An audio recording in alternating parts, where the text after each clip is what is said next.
गणाधिपति आचार्य है, मंगल मूर्ति महान, स्वीकारो मेरी वंदना, धर्म संघ के प्राण। श्रद्धालु जिज्ञासु श्रोताओं, आयंबिल ओली पर्व का आज तीसरा दिवस, तीसरे पद की नमो आयर्याणम इस पद की साधना करने का ये दिन। नमो आयर्याणम का मतलब होता है आचार्य भगवंतों को नमस्कार हो। यहां सिर्फ आचार्य पद की बात नहीं, लेकिन आचार्य के जो गुण होते हैं, जो संपदा होती है, वो जिसमें भी है, उन सभी को नमो आयर्याणम बोलने से नमस्कार होता है। आचार्य भगवंत जो होते हैं वे वीतराग परमात्मा के शासन के नेता होते हैं, जो खुद वीतरागता की साधना करते हैं और दूसरों को भी वीतरागता की ही साधना का पथ प्रदर्शन करते हैं, उनको मार्ग दिखाने वाले होते हैं। वैसे तो आचार्यों के 36 गुण होते हैं, लेकिन बहुत लंबी चर्चा ना करते हुए हम उनकी मुख्य रूप से 8 जो संपदा होती है उसकी बात करेंगे।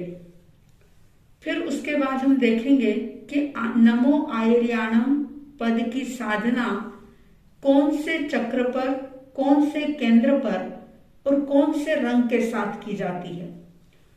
तो आइए 8 संपदा, जिसमें पहली संपदा होती है आचार संपदा।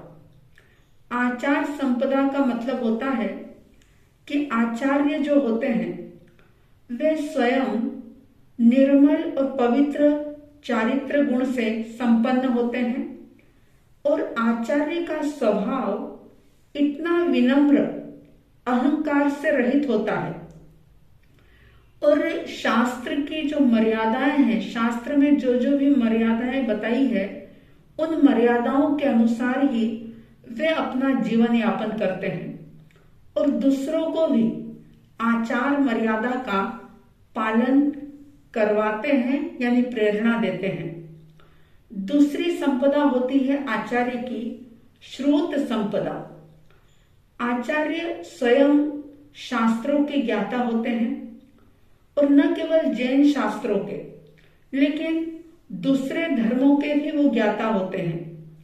जैन दर्शन का भी उन्हें ज्ञान होता है और जो अन्य दर्शन हैं, यानी कि सभी दर्शनों और धर्मों का वे पूरा ही ज्ञान रखते हैं। तुलनात्मक अध्ययन करके उनमें जो सारभूत तत्व होता है, जो जीवन के उपयोगी उपदेश होते हैं, संदेश होते हैं, उसके लिए वे जनता को मार्गदर्शन देते हैं और जो ऐसी ही निरर्थक बातें हैं उनसे वे श्रोताओं को, अपने अनुयायियों को, सबको दूर रखते हैं।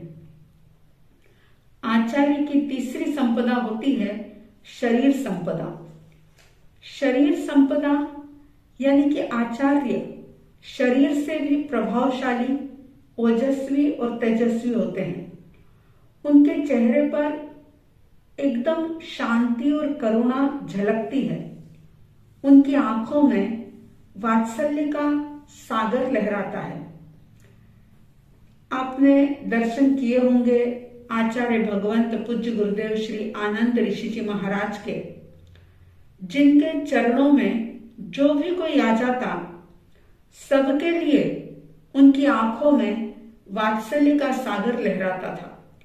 8 संपदा जो मैं आपको बता रही हूं, अगर आप कल्पना कर सकें तो आप पाएंगे कि सचमुच आचार्य भगवंत पूज्य गुरुदेव श्री आनंद ऋषि जी महाराज में सचमुच ये संपदाएं मौजूद थी। शरीर संपदा का मतलब सिर्फ शरीर की सुंदरता नहीं होती या कोई गुदगुदा शरीर हो, ये बात नहीं होती। आचार्य चाहे दुबले पतले हों चाहे मोटे हों, क्योंकि ये तो नाम कर्म के उदय से शरीर मिलता है, लेकिन उनके शरीर पर साधना का एक अद्भुत तेज होता है। जीवन में पवित्रता होती है। शुभ और निर्मल विचारों के कारण से उनका जो आभा मंडल होता है वो इतना प्रभावशाली होता है, इतना सौम्य होता है कि चाहे कोई कैसा भी व्यक्ति उनके पास आ जाए वो निश्चित रूप से उनसे प्रभावित हो जाता है। गुरुदेव के चरणों में कई विरोधी लोग आते थे और ऐसा नहीं कि गुरुदेव उनसे नहीं मिलते थे या कोई बाहर इंतजार ही करता बैठा रहे और उन्हें दर्शन ही ना दे, ऐसा गुरुदेव ने कभी नहीं किया। जो भी कोई आया उनको वे दर्शन देते थे और उनकी भावनाओं को सुनते थे, चाहे वो कितना भी विरोधी व्यक्ति क्यों ना हो। आचार्य भगवंत कभी भी उनसे मुंह नहीं छुपाते थे और उनके आभा मंडल का ऐसा प्रभाव होता था कि चाहे कैसा भी हिंसक विरोधी व्यक्ति उनके चरणों में आता, वो नतमस्तक हुए बिना नहीं रहता था। अपनी शत्रुता को छोड़ करके वो उनका एक प्रकार से भक्त बन जाता था, शिष्य बन जाता था। ऐसा दिव्य शारीरिक प्रभाव जिसे शरीर संपदा कहा जाता है, ये आचार्य भगवंत पूज्य गुरुदेव श्री आनंद ऋषि जी महाराज में मौजूद था। चौथी संपदा है वचन संपदा। वचन संपदा का मतलब ये कि आचार्य की साधना जो होती है वो उनकी वाणी से मुखरित होती है। उनका ज्ञान उनकी वाणी में झलकता है और उनके मुख से निकला हुआ एक एक शब्द जो है वो एक अमूल्य मोती की जैसा होता है। सुनने में बहुत ही मधुर लगता है, सारपूर्ण लगता है और न केवल मधुर और सारपूर्ण बल्कि वो शब्द इंसान की जिंदगी को, उसके हृदय को बदलने में भी समर्थ होता है। आचार्य श्री जी अपने ज्ञान से यानी इस वचन संपदा के गुण से दूसरों के भीतर में रहे हुए संशय को, अज्ञान को दूर कर देते हैं और अपनी मधुर वाणी के जल से दूसरों के हृदय में चाहे कैसी भी द्वेष की आग जल रही हो उसे वे शांत कर देते हैं। कैसा भी कोई उच्छृंखल व्यक्ति आ जाए, उद्दंड व्यक्ति आ जाए, दुराग्रही व्यक्ति आ जाए, लेकिन उनके सामने आने के बाद उनके वचनों का वो उल्लंघन नहीं कर सकता। आचार्य श्री जी में ऐसी ताकत होती है, यानी वचन संपदा ऐसी होती है कि चलते हुए सिंह को भी अगर वो कह देते हैं कि रुक जा, तो वाणी में इतना बल होता है कि वो वहीं रुक जाता है, ठहर जाता है। अगर किसी दुष्ट व्यक्ति को कह दे कि तू अपनी दुष्टता छोड़ दे, तो वो दुष्टता छोड़ देता है, सारे हथियार वहीं के वहीं डाल देता है। ऐसा वचन संपदा का गुण आचार्य के अंदर होता है। पांचवी संपदा है वाचना संपदा। वाचना संपदा का अर्थ है कि शिष्यों को, जिज्ञासुओं को वे ज्ञान का दान करते हैं, शास्त्र के अर्थ बताते हैं और एक एक शब्द के हजार हजार अर्थ करते हैं।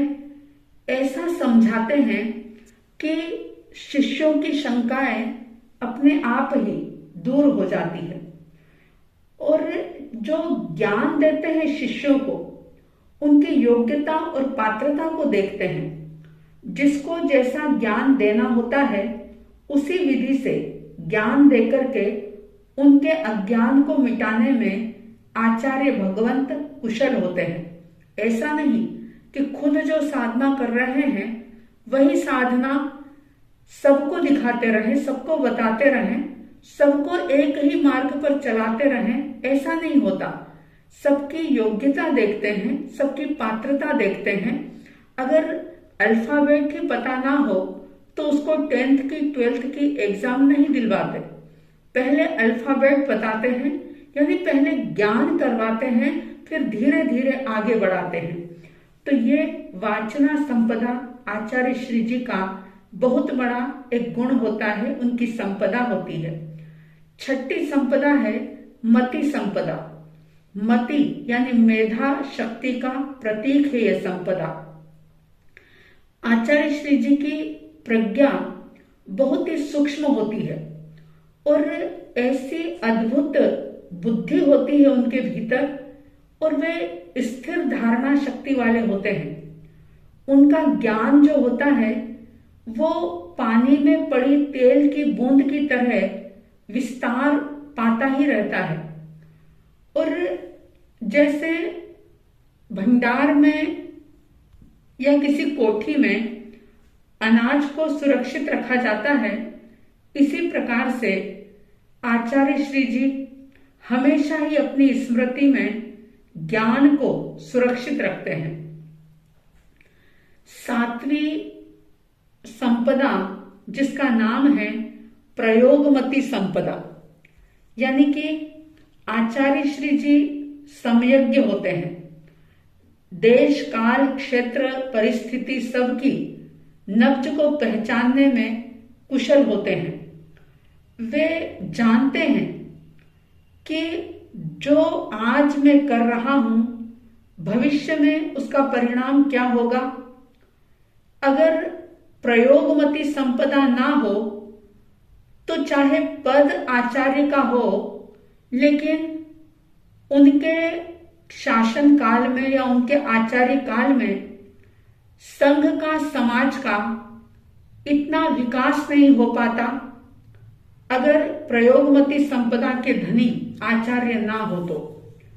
और आठवीं संपदा है संग्रह परिज्ञा संपदा। ये भी एक बहुत बड़ा गुण होता है संग्रह परिज्ञा संपदा, कि साधु साध्वियों की सेवा परिचर्या, उनकी शिक्षा, उनकी चिकित्सा, सारी व्यवस्था, आहार पानी आदि की व्यवस्था, उनके उपकरण आदि की आवश्यकता पूर्ति, जो भी है सभी प्रकार की व्यवस्था को ठीक ढंग से चलाना और संघ के सदस्यों को हर प्रकार से सुयोग्य बनाने की दिशा में प्रयत्न करना, ये आचार्य श्री जी का बहुत ही महत्वपूर्ण गुण होता है। इसमें फिर किसी प्रकार का कोई छोटे बड़े का भेदभाव नहीं होता। आचार्य श्री के मन में मेरे तेरी की भावना नहीं होती। उनका तो ये मकसद होता है कि मेरे आचार्य काल में जितने भी साधु साध्वी है सारे ही योग्य बने, सबकी सारणा वारणा वे करते हैं बिना भेदभाव के। तो ऐसी 8 प्रकार की ये आचार्य की संपदा होती है। अब ये जो नमो आयर्याणम है, इसकी साधना जो विशुद्धि केंद्र पर की जाती है, कंठ पर, और इनका रंग पीला होता है। पीले रंग की कल्पना के साथ नमो आयर्याणम पद की लिखावट विशुद्धि केंद्र पर की जाती है, देखी जाती है। और पीला रंग जो होता है वो वीरता का प्रतीक होता है, प्रकाश का प्रतीक होता है। और ये रंग हमारे ज्ञान तंतु को सक्रिय करता है, इससे बुद्धि विकसित होती है। और हम देखते हैं कि सनातनी जो सन्यासी होते हैं वे पीले वस्त्र धारण करते हैं और इससे बुद्धि विकसित होती है। ये रंग जो हमारी बुद्धि को विकसित करने में, हमारे ज्ञान तंतुओं को सक्रिय करने में बहुत बड़ी भूमिका निभाता है। और ये जो विशुद्धि केंद्र है, ये विशुद्धि केंद्र हमारी भावना और मन का नियामक होता है। इस पर ध्यान करने से हमारे आवेग, हमारी वृत्तियां शांत होती है, पवित्रता की वृद्धि होती है। और विशुद्धि केंद्र वायु प्रधान केंद्र माना जाता है। स्वर, ध्वनि भी यहां से ही प्रकट होते हैं। इस चक्र पर अगर कोई संयम साध ले तो भूख प्यास की निवृत्ति भी हो सकती है, मन की स्थिरता सध सकती है और एक विशेष प्रकार के नाद की उपलब्धि भी हो सकती है। विशुद्धि केंद्र पर जो थायराइड ग्रंथि होती है वो हमारे आवेगों और संवेगों पर कंट्रोल करती है और संवेगों के उपशमन से हमारा मस्तिष्क शांत रहता है और न केवल शांत रहता है बल्कि और ज्यादा क्रियाशील बनता है। इतना ही नहीं, पीला रंग संयम और आत्मबल का वर्धन करने वाला होता है, चारित्र का पोषण करने वाला होता है। जब शरीर में पीले रंग की कमी होती है तो ज्ञान तंतु निष्क्रिय बन जाते हैं। जब भी आपको ऐसा लगे कि आप जो कुछ भी पढ़ रहे हैं, स्वाध्याय कर रहे हैं या कुछ कंठस्थ कर रहे हैं और वो आपको याद नहीं रह पा रहा है या पढ़ने में आपका मन नहीं लग रहा, तो विशुद्धि केंद्र पर यानी कंठ पर पीले रंग की कल्पना के साथ नमो आयर्याणम का जाप करें। ध्यान के साथ जप बहुत ही अच्छा फल देने वाला होता है। तो न केवल आज के दिन बल्कि जितना ज्यादा हो सके आप इस प्रकार की साधना हर रोज ही कर सकते हैं। आप सबके भीतर में नमो आयर्याणम पद के प्रति श्रद्धा का भाव जागे और पीले रंग के साथ आप ज्यादा से ज्यादा ध्यान के साथ जप कर सकें, ऐसी साध्वी द्वय की तरफ से हार्दिक हार्दिक शुभ मंगल भावनाओं के साथ जय प्रभु महावीर, जय गुरु आनंद।